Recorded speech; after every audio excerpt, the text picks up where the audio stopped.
Mövzumuzun davamının izahına baxaq. 21 nömrəli testimizə baxaq. Görək bizə nə deyir. Joseph revalued his building to 280 min from a carrying amount of 150 min. Öz binasını yenidən qiymətləndirib 280 min olan aktivini, 150 min olan aktivini 280 minə yenidən qiymətləndirib. The building has originally cost 200 min. Aktivin kostu 200 min idi. Is being depreciation over 40 years on the straight line basis. 40 il idi müddəti və straight line-dan və residual value nil verib. Son qalıq yoxdur. What's the depreciation expense for the year following revaluation? Nə qədərdir? Baxaq, 21 nömrəli testimizdə görək bizdən nə istəyir, nə verib. Deməli, kostumu verib, carrying amountumu verib, yenidən qiymətləndirdiyim məbləğimi verib, bir illik amortizasiyamı mən buradan tapıram ki, kostum bu qədərdirsə 40 ilində verib, useful life-ım. Useful life-ım da var, 40 ildir. Və bir illik amortizasiyamı tapıram. Remaining useful life-ımın nə qədər olmasını da tapıram ki, mənim remaining useful life-ım nə qədərdir. 30 ilim qalıb mənim remaining useful life-ım. Və məndən bir illik amortizasiyam istəyir yeni qiymətləndirməmə əsasən. Bir illik amortizasiyamda 280 min 30 ilim qalıbsa bölürəm 30-a, təxminən 9333 məbləğində edir. 9333. Cavabımız doğrudur. Keçək bir sonraki sualımızın izahına. Nilas disposed of a motor vehicle for 4000 during 2017. 2017-ci ildə öz 4000-ə öz aktivini dispoz edib. Proceeds'dir bu aktivin satışına əldə olunan gəlirdir. The motor vehicle had originally cost 16.000 in 2013 and was depreciation 25% per year diminishing balance basis. Reducing balansla 25% ilə amortizasiya olunur. Kostu 16.000-dir. Nilas policies is to depreciate a full year in the year of purchase and none in the year of disposal. Alış ilində full amortizasiyadır, satış ilində heç nə yoxdur. What's the profit or loss on disposal motor vehicle? Profit, loss disposal soruşur. Loss on disposal və ya profit on disposal. Varmı? Onu soruşur. Baxırsan, deyirsən ki, kostum 16.000-dir şərtdə. Mənim depreciation metodum var, proceedim var, carrying value'm var və nə qədər nəyin qaldığına baxırsan. 4 illik amortizasiya eləmişəm aktivimi, düzdür. 16.000 idi, illik amortizasiya qaydamı götürürəm.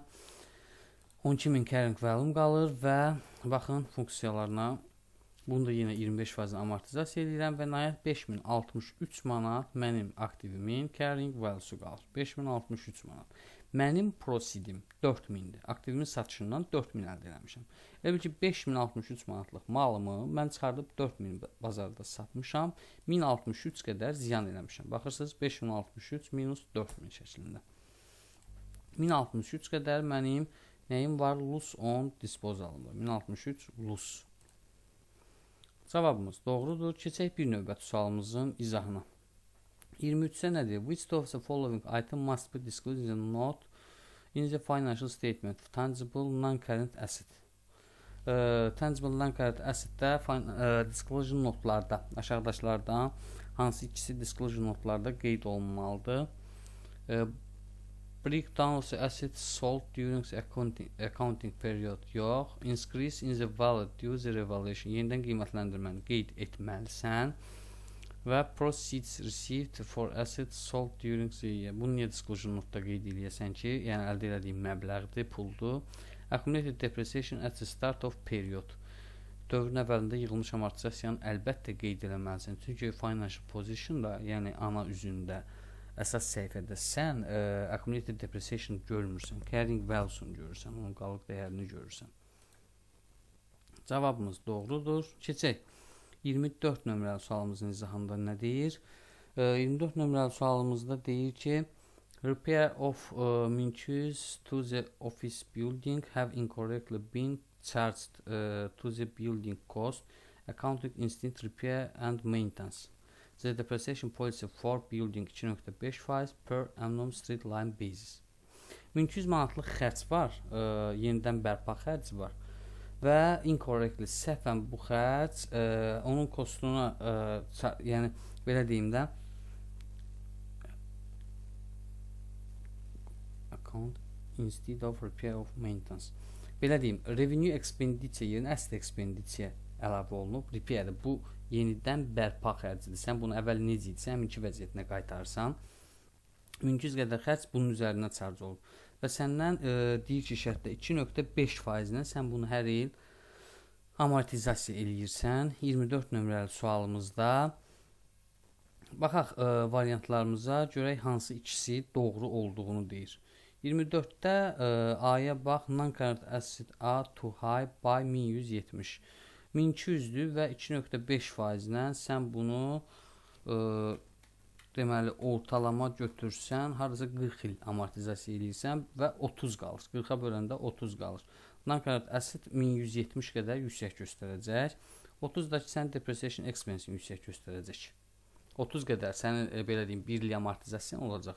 Və sən bunu yavaş-yavaş amortizasiya edirsən də, yəni illər üzrə amortizasiya edirsən, 1 ilin tamamında da 1200-dən 30 çıxanda 1170-i göstərəcək burada. Çox sadə bir misaldır əslində. Keçək 25 nömrəli testimizin izahına. Görək nə istəyir.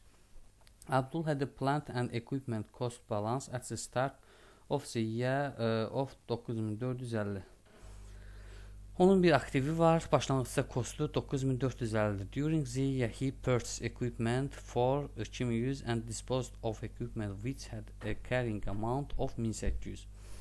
Bir acquisition edir 2100 qədər və 1800 qədər də aktivini dispose edir. Carrying amount 1800 olan aktivini dispose edir və diminishing balansından, reducing balansından 20%-lə amortizasiya edir. Full year charge in the acquisition and none in the year of sale. Alış ilində full amortizasiyadır, satış ilində amortizasiya yoxdur. Accumulated depreciation balance at the start of the year was 4750. Başlanğıc ilin əvvəlində başlanğıcı 4750-dir yığılmış amortizasiya balansı. What amount should be shown the carrying amount for plant and equipment as at the year end? 25 nömrəli sualımıza baxaq ki, ilin axırında istəyir bizdə amortizasiya nə qədər olmalıdır. Mənim kostumu verib, purchase-im var, sonra accumulated depreciation bilinir, carrying amount-um var ki, bu qədər carrying amount-u bu qədər olan aktivimi mən dispose eləyirəm. Mən bunu belə deyim, 1800 qədər aktivim var, hansı ki dispose olunur, disposed.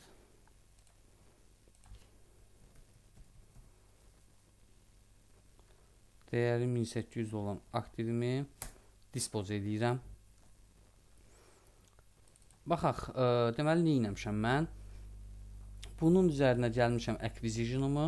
Mənim kostumda axı, ondan yığılmış amortizasiyamda çıxmışam, dispose ediyim aktivimi də çıxmışam. Mənim əlimdə qalır bu qədər və bunu 1 illik amortizasiyası, reducing balansına gedəndə 20% ilə şərtdə vermişdi də bizə. 1 illik amortizasiyamı da tapıram və sonda mənim carrying amount-umdan bu 1 illik amortizasiyamı çıxıram və mənim cavabım alınır 4020 qədər mənim carrying value var. Carrying amount, carrying value 4020 qədər. Keçək bir növbəti sualımızın izahına. 26 nömrəli testdə nə deyir? Company has the following non-current asset balance at the start of the year. Plant and machinery. Bunu verib, accumulated depreciation. Kostu da verib 10200 qədər. Bunu da qeyd edib. During the year the company purchase 3800 of new machinery acquisition eləmişəm and dispose olunur 2300 qədər aktivimi dispose edirəm, satıram. The company policy is to charge on phase depreciation on the diminishing balance basis with the full year's charge in the year of acquisition and none in the year of sale. Alış ilində full amortizasiya edirsən, satış ilində heç bir amortizasiya etmirsən, reducing balansla gedirsən və 10%. Depreciation of plant and machinery is charged to the cost of sales. How much depreciation should be including the cost of sales-ə nə qədər daxil olmalıdır? 26 nömrəli testimizin izahına baxaq. Kostumu verib, accumulated depreciation-ımı verib, purchase-ımı verib və disposalımı verib. Buradan bayaqki misalda olduğu kimi tapıram ki, görün mənim son qalığım nə qədər olacaq, carrying value nə qədər olacaq, bunu tapırsan və 1 illik amortizasiyanı hesablayırsan sadə şəkildə carrying value budur. 10% amortizasiya edirəm. Tapırsan ki 25.92.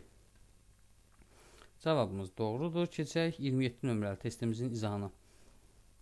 Study has a property that cost 350.000. It is being depreciation over 50 years on the straight line. Deməli, aktivin kostu 350-dir, 50 il amortizasiya edirsən straight line metodundan. 1 yanvar 2018-də property was revalued 450.000.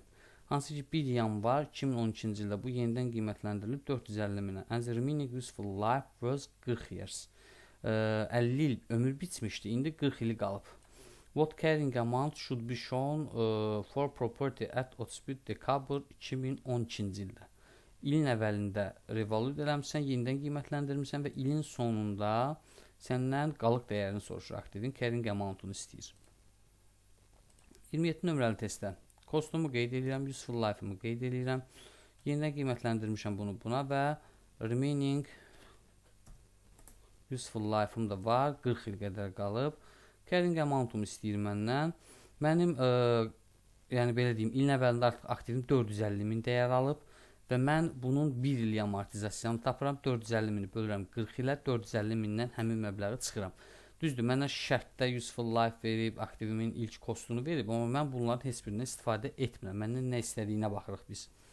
438.750 olur mənim carrying amount və ya carrying value. 438.750.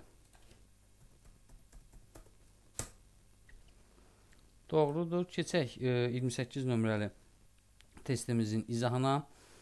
28 nömrəli testdə Minhu sold some equipment on 1 July 2015 for 4.000. Nəsə belə deyim, bir neçə aktivini 4.000-ə dispose edib. It had originally cost 8.000 on 1 yanvar 2011-ci ildə and had been depreciation on the straight line basis over 10 years with an estimated residual value 2.000. Hansı ki həmin aktivin kostu 8.000 idi. Bu 1 yanvar 2011 tarixində və 10 il bunun useful life var idi. Straight line metodunun amortizasiya olunurdu və residual value 2000 idi. Və pro rata basis hissəli amortizasiya olunduğunu göstərir. What amount should be recorded in the statement profit or loss? Profit və ya loss on disposal hansı olduğunu bizdən soruşur 28 nömrəli testdə. Baxaq, verilənləri əvvəlcə qeyd edək. Deyirsən ki, kostum 8.000-dir, straight line metodundan pro rate-dir və residual value var, useful life-ım var və həmin aktivimin satışından proceed-dən 4.000 gəlir əldə etmişəm. Proceed-im 4.000-dir. Deməli, amortizasiyamı tapıram əvvəlcə. 1 illik amortizasiyamı tapıram. Deyirəm ki, 600-dür və carrying value-mu daha sonra tapıram. Nə qədər qalmasını tapıram. Baxın, 8.000 mənim ümumi dəyərim idi. 4 il tam şəkildə full yedir. 1 il isə yarımçıq şəkildə. Şərtdə deyirək, sənə pro rate eləyirsən. Yəni, alış və satış ilində hər ikisini amortizasiya eləyirsən. Amortizasiyamı etdim. Carrying amount-um tapdım ki, bu qədərdir. Mənim carrying amount-u 5300 olan aktivimi mən satmışam 4000-ə. Mən burada 1300 qədər lose eləmişəm. Baxın, 5300 və 4000. Fərqi bizə verir 1300. 1300 qədər mənim lusum var. Loss on disposal. Cavabımız doğrudur. Keçək bir növbəti sualımızın izahına. King purchased an asset for 5000 11 yanvar 2016-cı ildə. The asset was estimated to have a residual value of 1000 and useful economic life 10 years. 11 yanvar 2018-ci ildə King realized that he had overstatement the residual value of this asset and it's now. So its final value would be 400. It is now 31 December 2018. Deyir ki, kostum 5000-dir və residual value 1000-dir. Useful economic life-ım 5 ildir. Aktivimin ömründə 5 il ömür bitirəm və residual value-ımı daha sonra dəyişirəm, 400 eləyirəm. İndi şərtdə mənə verib və bunların hansısa birinin, yəni 4 variantdan hansısa birinin doğru olmasını soruşur. 29 nömrəli testimizə əvvəlcə burada baxaq, daha sonra variantlarımıza baxarıq. Kostum var, straight line metoduna gedirəm, residual value var və useful life-ım 5 ildir. Daha sonra residual value dəyişib 400 eləyəcəm. İndi ona baxarıq. Mənim birinci amortizasiyamı tapıram 1 illiyimi. 5000-dən 1000 çıxdım, böldüm 5 ildir. 1 illiyim bu qədərdir. Carrying amount-um 2 illik amortizasiya eləmişəm mən bunu. Görürsüz 2-ni vurmuşam 800-ə 1 illik amortizasiyasına və 5000-dən çıxmışam. 3400 qalıb. İndi 2 il sonra 3400 qalan amortizasiyamdan residual value artıq olub 400. 400 qədər azaldıram və 3 ilim qalıb axı. Mənim remaining useful life-ım artıq 3 ildir. İllik amortizasiyam olur 1000 qədər. Bunlara baxdım. İndi keçək variantlarımıza baxaq. Görək variantlarımızdan hansıdır.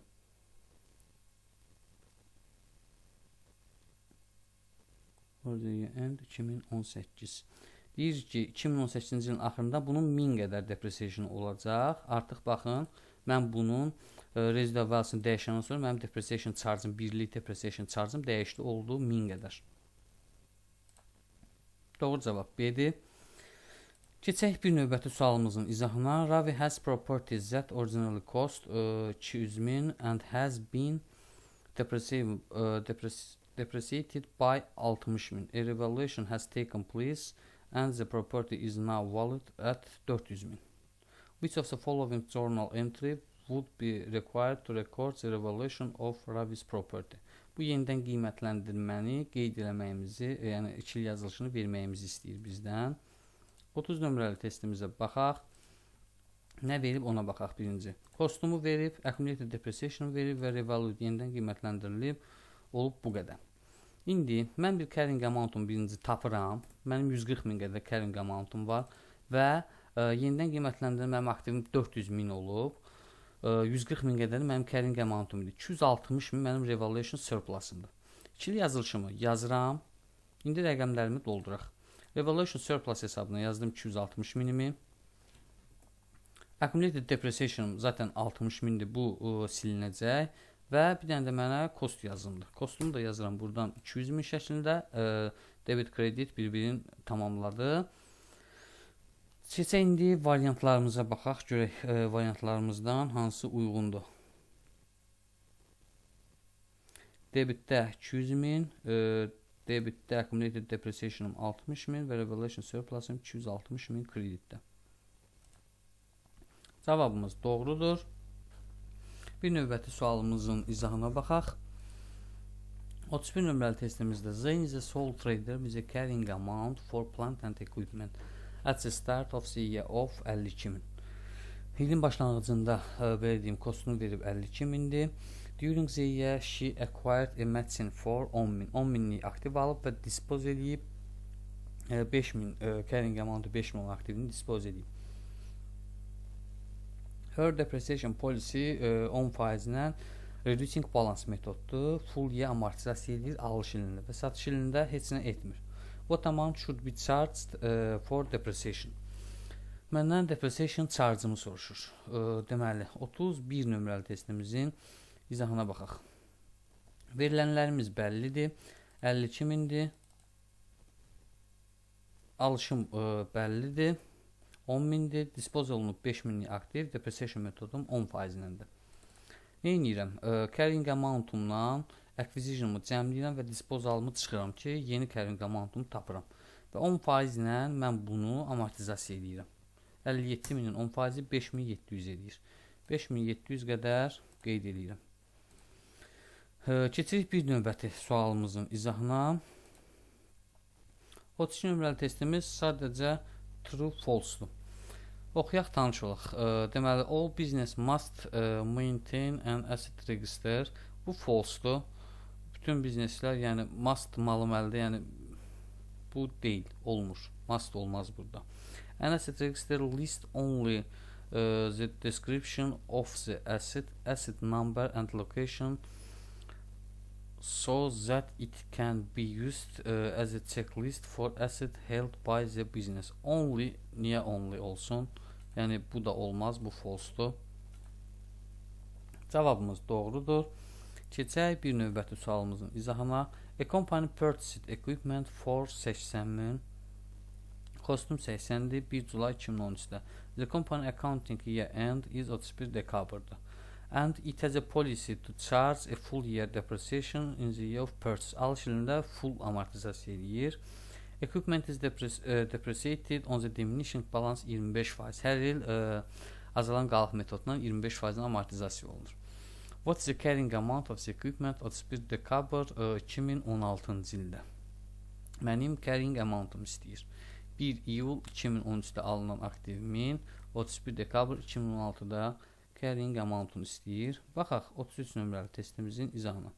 Kostumu verib, depreciation metodumu verib və birinci ilimdə aktivimin tapıram ömrünü, to ist düz istəyirəm, carrying valuesunu bu qədər qalır. İkinci ilimdə mənim bu qədər qalır. Üçüncü ilimi tapıram ki, bu qədərdir və nəhayət sonuncu ilimdə isə bu qədər olduğunu, yəni 4 il sadəcə depreciation hesablayıram. Başqa heç nə etmirik. 25 312 yuvarlaq 25 313 götürə bilərəm.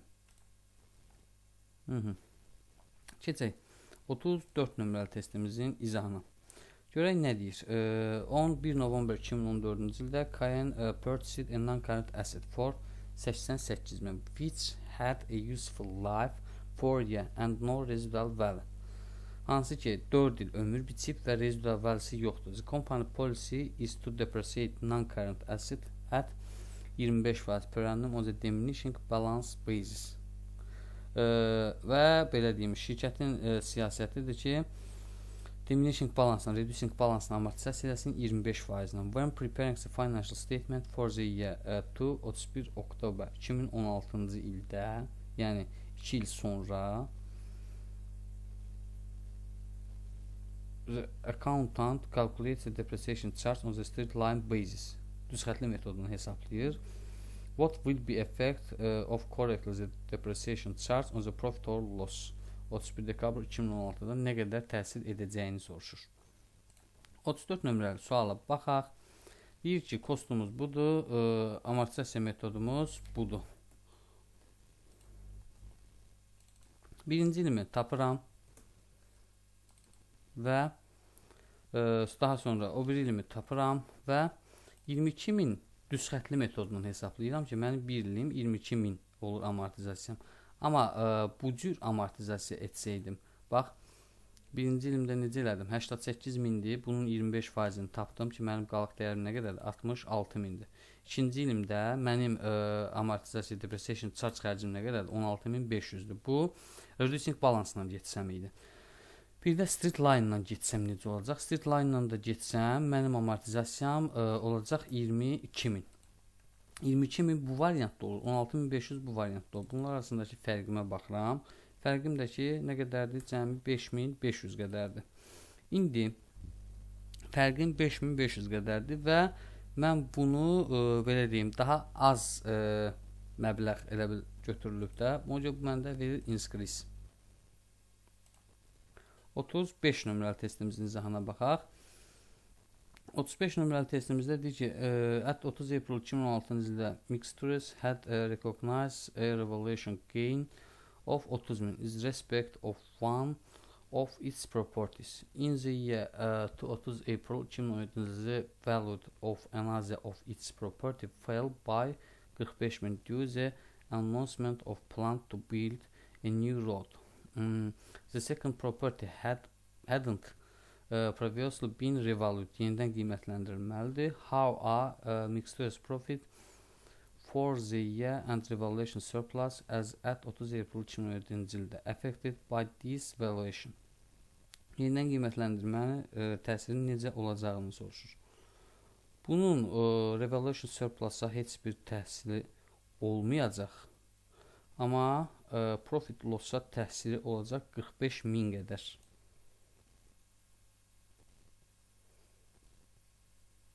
Baxaq cavabımıza. Cavabımız doğrudur. Keçək 36 nömrəli testimizin izahında görək nə istəyir. 11 April 2015-ci ildə EFCO revalued property. As a result, the annual depreciation charge increase 20.000 as compared the depreciation based on historical cost. EFCO wishes arzuluyur ki to make the allowed transfer to excess depreciation between the revaluation surplus and returning earnings in accordance with IFRS 16 property, plant and equipment. Excess depreciation arasında olan fərqi Yavaş-yavaş bunu mənfəətə tanısın. Immediately before the transfer was made, retaining earnings and revaluation surplus were as follows. Aşağıdakı kimidir. Bunu da verib, bunu da verib. What should be the balance on the returning earnings and revaluation surplus after the transfer? Və mənim depreciation charge'ım deyirsən ki 20.000-dir. Bax, deməli 36 nömrəli testin izahında biz dərs prosesimizdə nə demişdik? Demişdik ki, bu yavaş-yavaş revaluation surplusdan keçməlidir returning earnings. Yəni bundan azalmalıdır, bundan artmalıdır. Məbləği də özü bizə şərtdə qeyd edib. 20.000. 200.000-dən 20.000 qədər azalanda bu olacaq 180.000. 875.000-də 20.000 qədər altında olacaq 895.000. Keçək 37 nömrəli testimizin izahına. Nə deyir? Which of the following should be recognized in the OCI hesabatında hansı göstərilməlidir? Demişdik ki, OCI-da biz yalnız revaluation-ı göstəririk. And is value of non-current asset. Value dəyərinin artması, yenidən dəyərləndirilməsi, revaluation. Keçək 38 nömrəli testimizin izahına. Stroma's reporting date is 30 September. Stroma purchased a matching on 1 April 2013-cü ildə for 200.000. Costumuz 200.000-dir. The matching was estimated to have a useful life 8 year and depreciate at 25% per annum using the diminishing balance. Kostum 200.000-dir. Useful life'ım 8 ildir. Metodum reducing balance'dır. 25% amortizasiya edirəm və 31 January 2016-cı ildə the matching was sold for 90.000. 31 yanvar 2016-da 90.000-ə satmışam. Proceed'im 90.000-dir. Stroma charge a full year depreciation in the year of purchase and disposal. Alış ilində də və satış ilində də full il amortizasiya edir. What is the profit or loss arising the disposal of the matching to be included in the statement profit or loss? Profit və yaxud da loss on disposal nə yazacağımızı soruşur bizdən. Baxaq, deməli, kostum 200.000-dir. Düzdür. Metodumu verib, useful life'ım 8 ildir, proceed'im də 90.000-dir. Satışdan əldə edədiyim gəlir. Şərtə əsasən, baxırsan ki, mən bunu bu tarixdə almışam və full year amortizasiya deyir illik və onu satmışam bu tarixdə. Bu tarixdən bu tarixə cəmi mənim 4 ilim keçib. Ona görə mən 4 ilimi qeyd eləmişəm burada. Birinci ilimin kostundan deməli, reducing balansına amortizasiya edə gəlmişəm və 4-cü ilimin sonunda carrying value-mu tapmışam ki, bu qədərdir. Baxın, bu mənim birinci illik amortizasiyamdır. Carrying value-sunu tapmışam, digərləri eyni qaydada. Və bu qaydada gəlmişəm, deyirəm ki, mənim carrying value-um 63.281-dir, amma mənim proceed-im 90.000-dir. Bunun satışından 90.000 gəlir əldə etmişəm. Onda məndə bir profit yaranır da. Profit on disposalım 26.719 qədər olmalıdır. Cavabımız olur D. Cavab doğrudur. Bir növbəti sualımızın izahına keçək. 39-da straight depreciation non-current asset on the diminishing balance basis at a rate of 25% per annum. Azalan qalıq metoduna 25% amortizasiya edirsən və at 1 May 2016-da the company non-current asset had cost 680.500. Mənim kostum 680.500 olub bu tarixdə. And accumulated depreciation was 285.900. Yığılmış amortizasiyam da bu qədərdir və Stratbot alır, yeni maşın alır, hansı ki cost 32.800-dür. All assets are depreciated for a full year irrespective of the date of acquisition. Alış tarixində. What is the depreciation charge for the year 30 April 2017-ci ildə? Bu tarixdə mənim depreciation charge-ımı soruşur. Keçək 39 nömrəli suala. Kostumu verib, accumulated depreciation-ımı verib, depreciation metodumu verib, acquisition-ımı verib. Məndən sadəcə depreciation charge-ımı istəyir. Mən nə edirəm? Birinci carrying value-ımı tapıram. Kostumdan çıxıram bunu, üzərinə gəlirəm acquisition-ımı və 25% ilə amortizasiya etməyimi istəyir. Carrying value mötərizəmin içərisidir. Onu 25% ilə amortizasiya edirəm və depreciation charge-ımı tapıram ki, 106.850 qədər depreciation charge-ım vardır. tamamilə doğrudur. Bir növbəti sualımıza baxaq. 40 nömrəli testimizdə görək nə istəyir. During the last financial year, building owed by Mountain has increased in value. The directors wish to recognize this increase. In which components of the financial statement will the increase be reflected? Bunlardan deyir, hansına təsir edəcək? 40-da deməli, mənim artırmağım, revaluation etməyim o siyah hesabatında təsir edəcək. Change in equity hesabatında təsir edəcək. Change in equity-də financial position tərkib hissəsidir. Orada təsir edəcək. Revaluation profit loss-a heç bir aidiyyəti yoxdur. Amma qalan hər 3 hesabata təsiri var. 2, 3, 4 olacaq mənim variantım. Baxaq, doğrudur. Keçək bir növbəti sualımızın izahına. 41 nömrəli testdə nə deyir? 1 oktober 2011-ci ildə X-Co purchased a property for 400.000. 400.000 kostumdur. The property had a useful life 40 il and was a depreciation straight line-dan gedir. Düz xətti metodun amortizasiya edirsən, useful life-ım 40 ildir. 1 oktober 2015-ci ildə the property, yəni 4 il sonra. The property was revalued 432.000. 4 il sonra 432.000 yenidən qiymətləndirilib. Və remaining useful life-ım, qalan ömrüm 36 ildir. Artıq 4 il istifadə olunub, 36 il qalıb. The company wishes to make allowed transfer of excess depreciation between the revaluation surplus and returning earnings. Excess depreciation-ı revaluation surplus-dan profitin üzərinə atıb returning earnings atmaq istəyir. Deməli, birinci tapırsan, aktivimin dəyəri 400.000 olduğu halda mənim amortizasiyam nə qədərdir? Daha sonra 432.000 olduğu halda nə qədər olacaq? Baxaq. 41 nömrəli testimizə baxırıq. Kostum 400.000-dir. Düz xətli metodla gedirəm. 40 il ömrü bitişik. 432.000 olanda 36 il ömrümüz qalacaq. Birinci metodla tapıram amortizasiyam ki 1000-dir. İkinci metodla tapıram amortizasiyam ki 12.000-dir. Və bunlar arasında bir 2000 fərq var. Bu 2000 dedik excess depreciation. Həmin excess depreciation 2 yazılışını necə vermişdik? Demişdik ki debit returning earnings, credit revaluation surplus. Həmin 2000 məbləğ üçün. Debit revaluation surplus, credit returning earnings. Doğrudur. Keçək bir növbəti sualımıza. 42. Which of the following statement describe depreciation and amortization best? Dərs prosesində deyirdik ki, depreciation daha çox tangible-dır. Eyni mənanı kəşf edir. Sadəcə amortization daha çox intangible üçün istifadə olunur. Yəni söz olaraq eyni sözdür. Depreciation və amortization bizdən soruşur ki, hansı verir?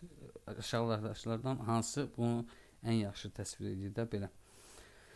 Baxaq, 42 nömrəli testdə it is a means of spreading the cost of asset over its lifetime. Onun spread yaymaqdır da, onun ömrü üzrə yayırsan. Doğrudur. Keçək bir növbəti sualımıza. Nə deyir? Rini bought a piece of machinery for 8.000 on 1 yanvar 2011-ci ildə and incurring directly attributable cost of 2.000. The machine has an estimated useful life 5 ildir with nil residual value. Kostum 8.000-ə alır və 2.000 qədər xərci çəkilir. Useful life-ım 5 ildir, qalıq dəyərim 0-dır. 31 dekabr tarixində Rini decide qərar alır ki, onu yenidən qiymətləndirsin 9.000-ə. The machine was eventually sold for 5.000-ə 1 yanvar 2015-də proceeding 5.000-dir. Satışına 5.000 gəlir eləmişim. Və at the end of the year 1-ci ilin sonunda what's the carrying amount of the machine nə qədərdir? 1-ci ilin sonunda mənim aktivimin daşıdığı dəyər nə qədərdir? Qurqça baxaq. Kostum 8.000-dir. 2.000 xərcidir. 5 il useful life-ımdır. Birli amortizasiyamı tapıram ki, mənim kostum 10.000-dir. Bu mənim purchase qiymətimdir.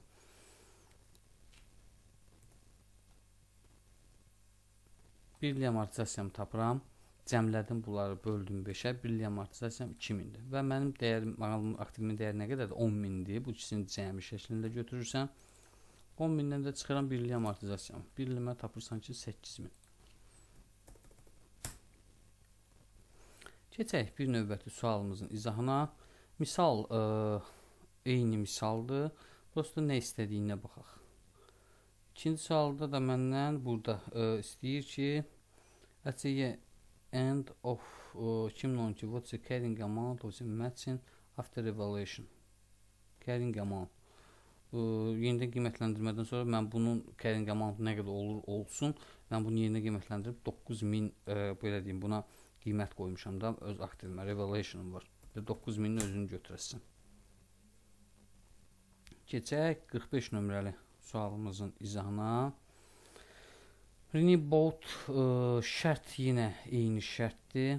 At the end of year 3 and year 4. 3-cü və 4-cü illərin sonunda statement carrying amount and the revaluation surplus balance of the matching. 3-cü və 4-cü ilimin sonunda carrying amountumu istəyir və revaluation surplus hesabımı istəyir. Baxaq.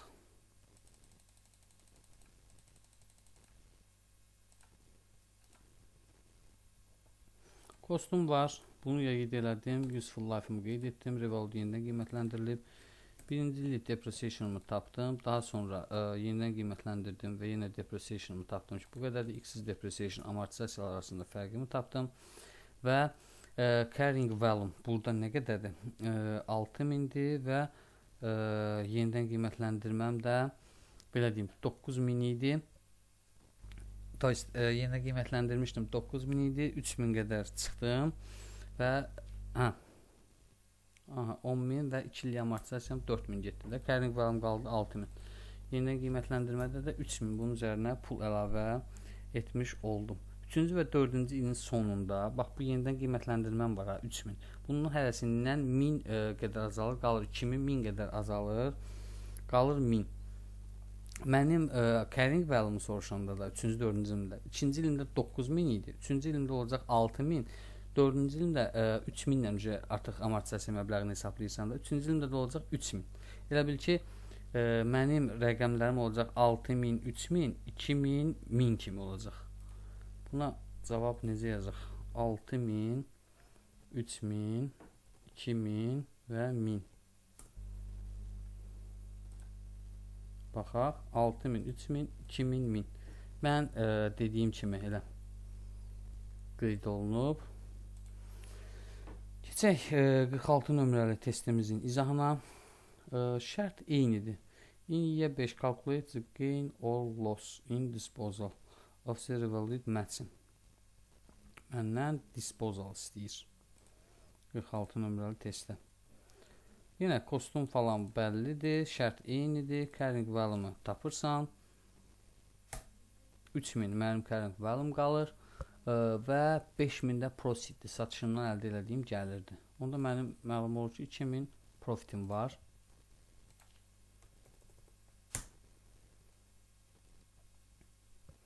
Keçək bir növbəti sualımızın izahına.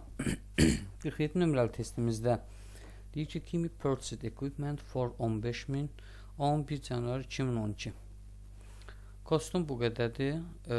On that date it was estimated that the equipment would have a useful life 7 years and residual value 1000. Qalıq dəyəri 1000-dir, 7 il üzr istəyirəm, ömür bitirik. Kimi depreciate such equipment and a straight line basis. Düz xətt metodla amortizasiya edir. 1 January 2014-cü ilə kimi estimated that equipment has a total life of 10 il. Bayaq 7 il ömür biçmişdik. İndi bunu 10 ilə qaldırır və remaining useful life-ın 8 il qədər qaldığını şərtdə bizə bildirir.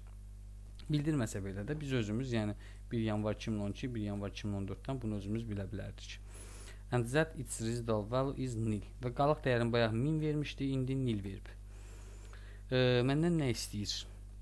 What's the depreciation charge is respect of this equipment for the year end 31 dekabr 2014. Yəni 1 il sonra mənim amortizasiyamı istəyir, depreciation charge-ımı. 47 nömrəli testimizin izahına baxaq. Deməli, kostum bəlli, metodum bəlli, useful life-ım var, residual value-ım var. Useful life-ımı dəyişib 10 il edirəm. Remaining-im 8 ildir. Şərtdə də qeyd olunub. Residual value isə yoxdur. Qalıq dəyərim yoxdur. Birinci, bunu 2 il amortizasiya nağd eləmişəm. 15.000 aktivimi 2 il amortizasiya edirəm. Qalır 11.000 dəyərində. Bundan sonra bu 11.000 carrying value var və residual value nildir deyə 0 çıxmışam. Mənim remaining useful life-ım, qalıq ömrüm 8 ildir. 1375 qədər deyirsən ki, mənim depreciation charge-ım var. Cavabımız budur. 1375. Cavabımız doğrudur. Keçək bir növbəti sualımızın izahına. 48 nömrəli testdə deməli şərti verib və true false istəyir. True false deyir. Bank purchased a delivery truck for his business for 40.000 on 1 January 2017-ci ildə. On that date, it was estimated that the truck would have a useful life 10 il. Kostum bəllidir, 10 il amortizasiya müddətimdir. Bank depreciate motor vehicle at 25 for diminishing balance basis and this truck is his business only motor vehicle. Və diminishing balance metoduna 25%li illik amortizasiya istəyir. Amortizasiya verib şərtdə. What balance will be included in the depreciation ledger account in respect of motor vehicle at the end 31 dekabr 2018-də. Yəni 2 il sonra. Depreciation adjust have been correctly posted. 2 il sonra işlərin necə olacağını bildirir. Yəni aşağıdaşlardan hansının doğru, hansının səhv olacağını. 2 il niyə 2 il? 1 yanvar 2017-dir, 31 dekabr 2017, bir də 31 dekabr 2018. Yəni səndən 2 il sonranı istəyir. Baxırsan, debit balans 7500, depreciation expense account. Baxaq, bu sualı şifahi deyək. 40.000-dir, 10 illik amortizasiya, 25%-ni amortizasiya eləyirsən. 40.000-in 25%-i birinci il üçün 10.000 eləyir. İkinci il üçün isə 7.500 eləyəcək bunun amortizasiya məbləği. Cəmi toplamda 17.500 olunacaq. Və baxaq, debit balans 7.500 depreciation expense account. Bu true'dur. Bu true'dursa bunun kredit balansı olanı false olacaq. Credit balans 17.500 accumulated depreciation account. Bu true'dur. Burada kredit balans deyil, burada debit balans deyil. Onda bu onun false olacaq da. Cavabımız doğrudur. Keçək 49 nömrəli testimizdə nə deyir? 49 nömrəli testdə Hamza owns a business that has one property. The property originally cost 600.000. Kostum 600'dür. And has been depreciated 2% a year. Hər il 2% amortizasiyadır. At 31 dekabr the accumulated depreciation account include 5 years worth depreciation. 5 il amortizasiya daxil olub. The property has a market value of 640.000 on 31 December 2017-ci ildə. Which is the year end for the business. Hamza decide to revalue property in the financial statement for the year end 31 December 2017-də. Yenə qiymətləndirməyə qərar alıb. What's the amount of the entry that needs to be made in the revaluation surplus account-da nə qədər qeyd olunmalıdır? Bazar dəyəri 640.000 olub. 600.000 aktivimdir. 2% amortizasiya edirəm və 31 dekabr 2017-də 640.000 olub bu revaluationum. İndi 49 nömrəli testdə baxaq həllə. Kostum bəlli. Useful life-ım var. Residual value yoxdur. Revalut 50 ilə, yəni mən buna amortizasiya edəcəm. İllə 2% deyəndə 100-ü bölürsən 2-yə 50 ilə amortizasiya edəsən. Yenidən qiymətləndirilib olub bu qədər. Deməli, 5 ildən sonra kostumdan çıxıram bunu 5 illik amortizasiyasını. Carrying value-mu tapıram. Və mənim yenidən qiymətləndirməm 540.000 carrying value-mudur. Bunu revalut eləmişəm 640.000-ə. Yəni mənim 5 illik amortizasiya məbləğim 5 illik amortizasiya məbləğim çıxandan sonra 540.000 qalıb və 640.000-ə amortizasiya revalut eləmişəm, yenidən qiymətləndirmişəm. 100.000 revaluation surplus'ım var.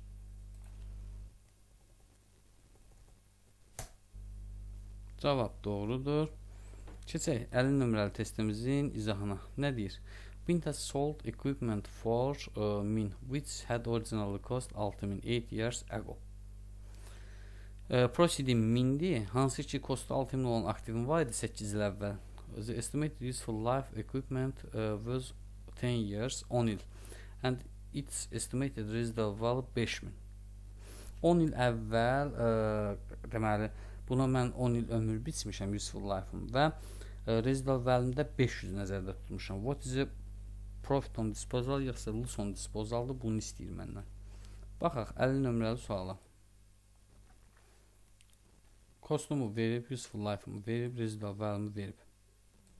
Straight line metodla bir gözəl amortizasiya eləyirəm mən bunu. İllik amortizasiyama baxın. Bu qaydını davam eləyirəm. 10 years ago deyir, 8 il. 8 il söhbəti var deyir. 8 il amortizasiyamı elədim. 8 ilin sonunda görürəm ki, mənim carrying value 1600 qədər qalmalıdır. Amma mən bunu 1000-ə proceed eləmişəm, 1000-ə satmışım. Mən burada əlbəttə ki 600 qədər ziyanım var. Yəni loss on disposalım var.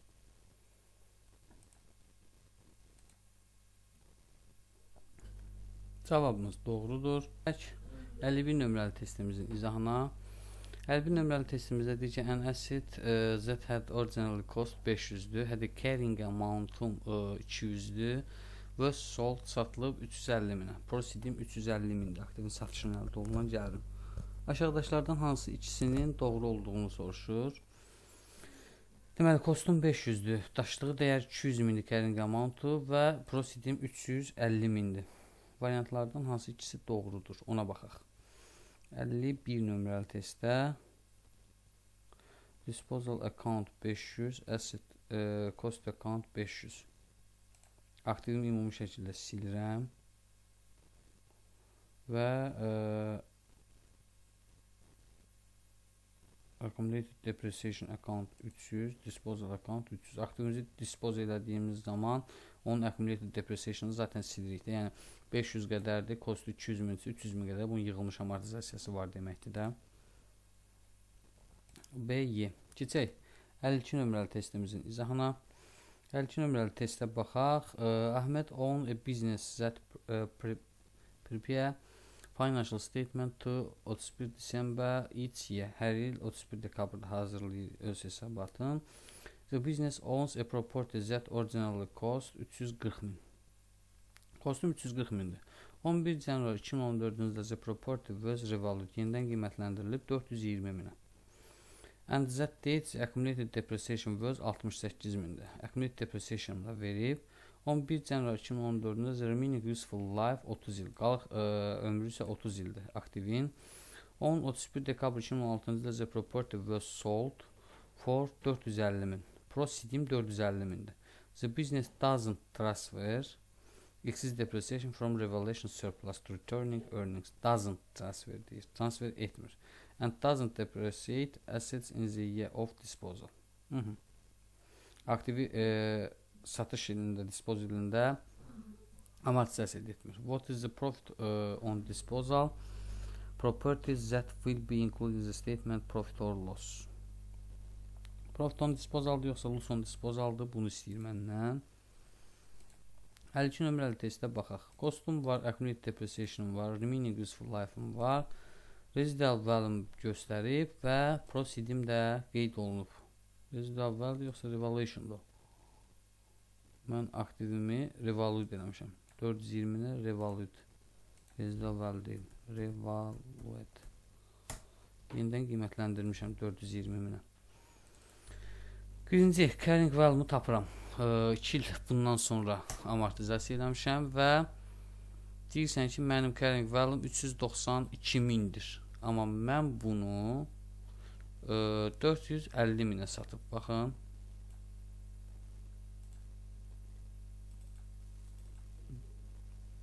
$450 mindən çıxıram mənim aktivimin carrying value'sını. Deyirsən ki, profitim bu qədərdir. Nə qədərdir? 58 min. Cavabımız doğrudur. 53 nömrəli testimizin izahına baxaq. Oxuyaq, tanış olaq. Shotacop purchase building 1 January 2014-cü ildə with a cost of 500 min. Kostumuz 500 mindir. The building had a useful life 50 ildir and was being depreciated on a straight line basis. Düz xətt metodla amortizasiya edirsən. 30-2019-cu ildə buildings was revalued 800 min. 800 minə bina yenidən qiymətləndirilib və what figure would be included in the, as a comprehensive income for the year and 31 dekabr 2019. 31 dekabr 2019-cu ildə OSIA hesabatında bizdən rəqəmi istəyir. 53 nömrəli testə baxaq. Həllinə. Deməli, kostum verillidir. Useful life-ım var, yenidən qiymətləndirməm var. Mən bir accumulated depreciation-ımı tapıram. Neçə illik? 5.5 illik amortizasiyamla. Carrying value-ımı tapıram və revaluation-ımı tapıram ki, mənim revaluation-ım nə qədərdir? Kostum accumulated depreciation tapandan sonra carrying value-ımı tapıram, kostdan çıxıram və 445 min aktivim 800 minə yenidən qiymətləndirilib. Revaluation-ım olub nə qədər? 355 min qədər. 355.00. Cavab doğrudur. Keçək 54 nömrəli testimizin izahına. Görək nə deyir 54 nömrəli testdə. The following information has been extracted from the company statement of financial position. 31 dekabr 2015-i verib, 31 dekabr 2016-nı verib. Costun depreciation 3 sıfırını yemişik. During the year end, 31 dekabr 2016-cı ildə equipment which had an original cost 16 götürək, 3 sıfır yemişik burada. And accumulated depreciation da 10'dur və sold. Satıldı. Original kostu 16, accumulated depreciation 10 min olan aktivi satmışıq. Və variantlardan hansısına depreciation expense-in nə qədər, purchase of plant equipment-in nə qədər olmağına baxacam. 54 nömrəli testimdə. 2 dənə bu cür ikili yazılış variantında qururam. Baxaq, məndən nə istəyir? Purchase-ümü istəyir. Alışım nə qədər olacaq? Bir də depreciation expense-ımı istəyir. Və mənim bir aktivim də var. Deyir ki, original costu 16 olan accumulated depreciation bu 10 min olan aktivi dispose eləmişəm. Çıxarış eləmişəm bunu. Kostum 176.34, 143.21. Verilən rəqəmləri yerinə yazaq. 176, 143, 16 da belə getdi. 192-lər bir-birinə bərabər olmalıdır. Və buradan purchase-imi tapıram ki, purchase-im bu rəqəmi digərlərindən fərqləndirək. 49-dur. Burada da verilən bütün rəqəmləri yerinə yazıram. Depreciation-da 10 min onun depreciation-dır. 34 min burada, 21 min də bunlar şərtdə verilib və 23 min də mənim olur buradan depreciation-ım. Sadəcə 2 dənə belə deyim, T-hesab variantı yaradırıq və verilənləri yerinə yazırıq. Çatışmayan məbləğimizi zaten özü bizə sistemini avtomatik şəkildə, sistemləşdirilmiş şəkildə verir. Onda cavabda 49, 23. 23, 49 olur D-bəndi. Keçək 55 nömrəli testin izahına. Şərt eynidir. 176, 34, 143, 21, 16 və 10. Məndən depreciation expense və purchase of plant equipment istəyir. PPI-ni. PPI istəyir məndən. Yoxsa bu həmin sualdır. 23, 49. Bu həmin sualdır. Bir növbəti suala baxaq. 55-də the following information relate to the disposal of two matching. 2 dənə aktivim var, bunu dispose edirəm. Hansı ki, kostlarını verib, satış qiymətlərini verib və profit və yaxud da ki, loss on disposala getdiyimi verib. What was the total carrying amount of the matching sold? Carrying amount nə qədərdir satılan aktivin ümumi? Bunu istəyir məndən. 55 nömrəli testimizin izahına. Gəl birlikdə baxaq. Deməli, deyirsən ki, 90 min selling price-ını verib, 80 min də buradan verib və carrying amount-uma baxıram. Carrying amount-umda 60 min, 120, 180 min qədər də mənim deyirsən carrying amount-um var və profit on disposal bunda bu qədərdir. Loss on disposalsa bunda 40 mindir. Toplamda 180 min. Zaten özü verib. Yəni bunu mən buradan heç nə eləmədim. 60.000 və 120.000. Hardan tapdım deyə soruşsaq, baxın, sellinglərim var və daşıdığı dəyərini göstərirəm. Bu qədər. Yəni 90.000 və 180.000 mənim olur daşıdığı dəyər. Baxaq, doğrudurmu? Bəli. Keçək bir növbəti sualımızın izahına. 56 nömrəli testdə. The following information was disclosed in the financial statement of a company for the year end 31 December 2016'da. PP-ni verir, PPI-ı, accumulated depreciation var, carrying amount var və during 2016-cı il ərzində expenditure plant and equipment was 512, loss on disposalım var 107.000 və depreciation charge'ım var 143.000. Məndən soruşur, what were the sales proceeds received in the disposal of old plant? Köhnə aktivin satışından əldə olunan proceedimi istəyir. 56 nömrəli testdə. Baxaq 56 nömrəli testin izahına. Bir disposalımı da tapıram. Daha sonra və proceedimi tapacağım. Deməli, bu bütün rəqəmlərim mənim şərtdə qeyd olunub. Bir dənə gətirib qoyuram yerinə buradan. Baxın funksiya ilə 160.000-mi tapıram və sonra gətirib yenə bütün rəqəmlərimi də burada qoyub yerinə proceedimi tapıram ki, mənim proceedim bu qədərdir. Çox sadədir. Yəni hər şeyi belə deyim, şərtdə özü verir. Mən prosta rəqəmləri yerinə qoyub çatışmayan rəqəmimi tamamlayıram buradan. Ayrı heç nə etmirəm. 56 nömrəli testdə cavab 53.000 tapmışdıq. Okey. Keçirik 57 nömrəli testin izahına. 57-də nə deyir? Depreciation charge verib, profit on sale verib, proceedimi verib, purchase of tangible non-current asset alışımı verib. If the carrying amount asset was 110.000 on 31 December 2015, what was in the 31 dekabr 2016'da? Bundan məndən istəyir. Carrying amount'um 31 dekabr 2015'də var, 31 dekabr 2016'da nə qədər olacağını soruşur. 57 nömrəli testin izahında. Bayaqçı testin bənzəridir. Yəni bu rəqəmlərin hamısı mənə var, bir dənə bu yoxdur. Olmayan rəqəmi gətirib qoyuram yerinə ki, bərabərliyim düz alınsın. Bu rəqəmi axtarıram. 90.000. Çox rahat bir şəkildə bu da tapılır. 58 nömrəli testdə nə istəyir?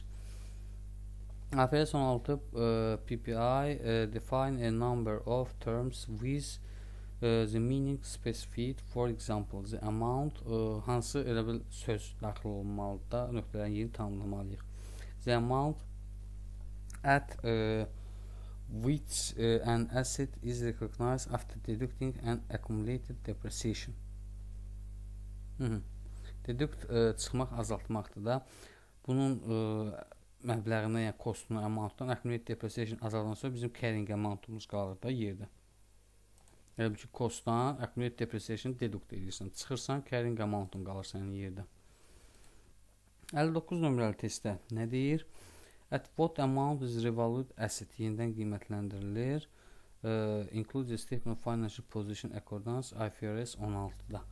Buna deyirsən ki, bu revalued amount, yenidən qiymətləndirilmiş amount, revalued asset zaten özü də deyir. Bir növbəti sualımıza baxaq. Which of the following statement concerning the revaluation of property, plant and equipment is correct? Hansı deyir? Doğrudur. 60'da. Baxaq, oxuyaq variantları. If any asset is revalued, all asset must be revalued. Yox. Malı müəyyən məcbur şəkildə deyim, bütün aktivlər yenə qiymətləndirilməlidir deyə bir şey yoxdur. Revalued asset must be revalued annually. Yox. Revaluation must be carried daşınmalıdır. Out by an independent value. Yox. Fair value may be estimated if a market value can't be determined. Aha. Ədalətli dəyər. Bəli. Doğru cavabımız olur D bəndi. Keçir bir növbəti sualımızın izahına. 61 nömrəli testimizdə. 11 Cənuar 2006-cı ildə Aimco acquired a building for 1 milyon. At 31 dekabr 2016-da management made the following assessment about the building as at the date. Its useful life 40 ildir əlş tarixində. Its residual value qalıq dəyər 200 mindir. Its fair value of 1 milyon 300 mindir. Hal-hazırki bazar dövriyyəsi üçün ədədli dəyəri. What's the carrying amount of the building 31 December 2016 under the cost model? Kostlar nə qədərdir? Cost modelinə.